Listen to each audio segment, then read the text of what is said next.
Hi, ரொம்பவே டேஸ்டியான Kerala style கலத்தாப்பம் எப்படி செய்யலான்னு பார்க்கலாமா? அதுக்கு ஒரு கப் அரிசி எடுத்து 2 மணி நேரத்துக்கு ஊற வச்சுக்கோங்க. பச்சரிசி ஊற வச்சு எடுத்தாச்சு. 2 மணி நேரம் ஊறிடுச்சு நல்லா. இது மிக்ஸி ஜாரில் சேர்த்து அரைச்சிட்டு வந்துடலாம். கொஞ்சமாக சீரகம் சேர்த்துக்கோங்க. ஆறின சாதம் 2 ஸ்பூன் சேர்த்துக்கோங்க. உப்பு, பேக்கிங் சோடா கொஞ்சம், ஏலக்காய் 5. எந்த கப்பால் அரிசி எடுத்தோமோ அந்த கப்பால் அரை கப் தண்ணி. இப்போ இதை அரைச்சிட்டு வந்துடலாம். நல்லா நைஸாக அரைச்சி எடுத்துக்கோங்க இந்த மாதிரி. இதை ஒரு பாத்திரத்தில் மாற்றிக்கலாம். அரிசி எடுத்த அதே கப்பால் ஒரு கப்பு வெல்லம் எடுத்துக்கோங்க. 1/4 கப் தண்ணி விட்டுக்கோங்க. பாகு வச்சு எடுத்துக்கலாம். இந்த கட்டி கரையிற வரைக்கும் கிண்டி விட்டுக்கோங்க. நல்லா கட்டி கரைஞ்சோடனே கலந்துக்கலாம் மாவோட. நல்லா கரைஞ்சிருச்சு. பாகு சூடாக இருக்கும் போதே மாவோட சேர்த்துக்கோங்க. மண்டவெல்லம் தூசியாக இருந்தால் ஃபில்ட்ரு பண்ணிக்கோங்க. நான் வாங்கின மண்டவெல்லம் நல்லா இருந்துச்சு, அதனால் நான் ஃபில்ட்ரு பண்ணல. நீங்கள் ஃபில்ட்ரு பண்ணிக்கோங்க. சூடாக இருக்கும் போதே ஊற்றி நல்லா மிக்ஸ் பண்ணிக்கோங்க. ஃபில்ட்ரு பண்ணா மண் இருக்கும், சாப்பிடும் போது குறைன்னு ஒரு மாதிரி இருக்கும். அதனால் நல்லா ஃபில்ட்ரு பண்ணிக்கோங்க. பாகு கம்பி பதம் அப்படிலாம் எதுவும் கிடையாது, பதம்லாம் இது ஒன்றும் கிடையாது.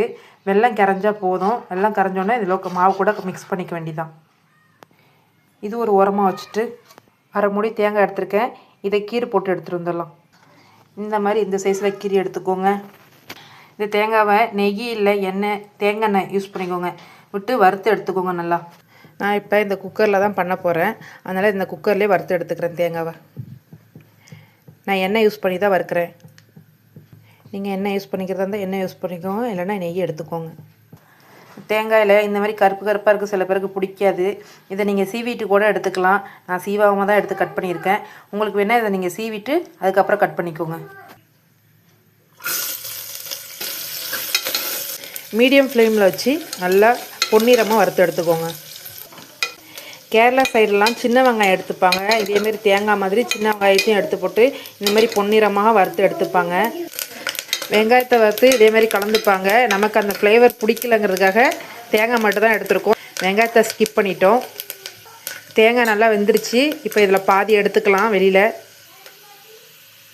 இப்போ லோ ஃப்ளேமில் வச்சு இப்போ மாவை உள்ளே சேர்த்துக்கலாம். மீதி இருக்க தேங்காய் மேலே தூவி விட்டுடலாம்.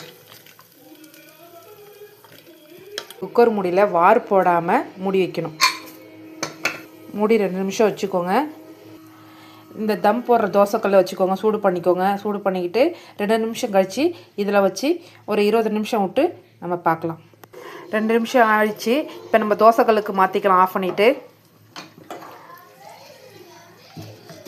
வச்சு 20 நிமிஷம் விடுங்க. லோ ஃப்ளேமில் வச்சுக்கோங்க. 20 நிமிஷம் ஆயிடுச்சு. வெந்துட்டான்னு பார்க்கலாமா?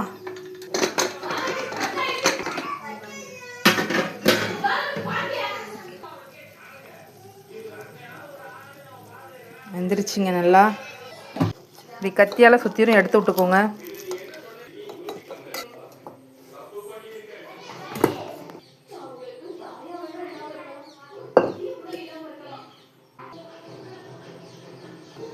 ரொம்பவே அட்டகாசமான கலத்தாப்பம் ரெடிங்க.